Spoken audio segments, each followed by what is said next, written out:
So I've been pretty busy with work these past couple of weeks. I mean, I worked about like 20 days straight. I mean, yeah, it was my own choice, but I've just been tired and haven't had enough time to put these reviews together. But I got two on the way, and this is the first one. And, given my time right now, given just fucking me working so much, I was like, man, I wanted a vacation. And I figured, you know what? Where would I go? Would I go to the countryside? Would I go to the city? Would I go to the beach? I ended up just going to the beach, but I did see Passenger and figured, oh yeah, this should be good. I'll watch this and this will give me an idea of what not to do on my next vacation. Man, this movie was genuinely hilarious. It was so bad. Like the lore of this passenger demon, supernatural demon priest thing, like it was just so random. I mean, it was a lot of fun. I mean, the director is this Norwegian director, Andre Ovredal. It's crazy because he's made some good movies. He made The Autopsy of Jane Doe. He made Troll Hunter. He's the one that made the film adaptation of Scary Stories to Tell in the Dark. And he did The Last Voyage of the Demeter. And all those movies are pretty decent. It's just kind of crazy that this movie was lacking in any real substance, I mean, the trailer practically showed the entire beginning of the film. Yeah, it was kind of jarring and made you want to watch it and was like, what's going on? Kind of freaky. I don't know, it was just kind of random. So the film follows Tyler and Maddie, and they're about to get married. It's Tyler proposes to her, and I guess he doesn't want to live in the city anymore. He wants to be a nomad, and he bought this crazy cool, updated camper van and just live their life on the road. Nothing holding them down besides, I don't know, gas and comfort.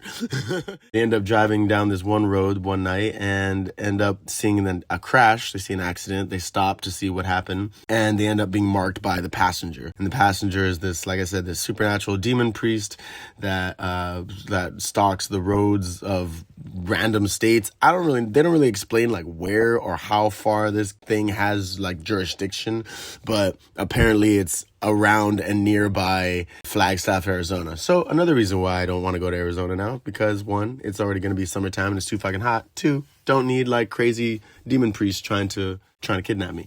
But so they end up being marked by this passenger and end up being followed by it. And Maddie has all these hallucinations and visions of this passenger guy. And yeah, some of it is creepy. The atmosphere, the tension does build, but it just culminates into like kind of nothing, right? Like they end up going to this van meetup, hanging out with all these people that kind of tell them about the passenger, never stop, never slow down, never drive at night. They end up going to this random gift shop. And of course, Maddie finds this book on like hobo lore and how like hobo code has been around for decades to let people know what routes are safe and what routes aren't or whatever. Apparently it's not safe where the passenger's at, and they were seeing like, these signs or whatever. And it was just so random. But anyway, the end of the movie, I didn't like this movie. The end of the film, the passenger ends up, manifesting itself fully and trying to attack them. And it does succeed in attacking Maddie, but it doesn't kill her. It just kind of leaves her in the middle of the road. And Tyler, it does have, he has to change his van, and he has to change the tire out on the van,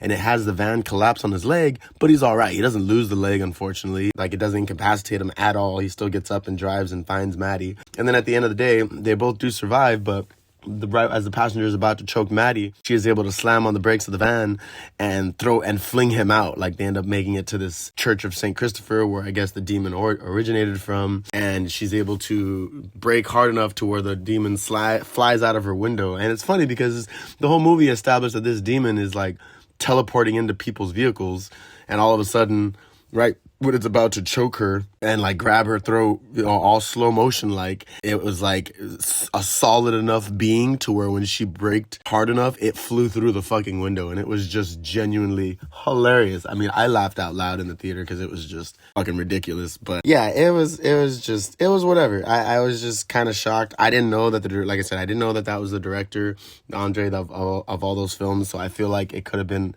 way better. Just the whole idea of living in a van, driving around cross country, and then all of a sudden, by chance, you find this road that has a demon that stalks it, it does kind of suck. I mean, I would hate to have that type of vacation. So now I know, stay away from Arizona, anywhere near Flagstaff, and just don't drive at night and never stop for anything. I mean, I wouldn't, more or less stop either. I'd probably just keep going, no offense. I mean, maybe I'll help someone on a lightly lit highway, not on some dark road. I mean, that's just me. But yeah, there's just so many scenes in it too where he does, Tyler doesn't believe Maddie and he thinks she's like kind of like just losing it because they're living on the road for like, it's been like 6 months, I think, that they had been on the road already. And when all of a sudden he starts seeing things and they start seeing things together and he realizes that she wasn't lying and she was telling the truth when she was feeling uncomfortable and stuff, it's like, man, guys never believe the women, and the women always be seeing shit and keeping a lot of it to themselves, and then when shit finally hits the fan, they're like, see, I told you. Classic.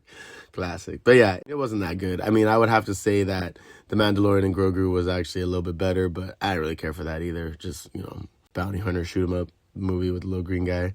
But I would definitely say it was Mandalorian was better than Passenger, so I don't know.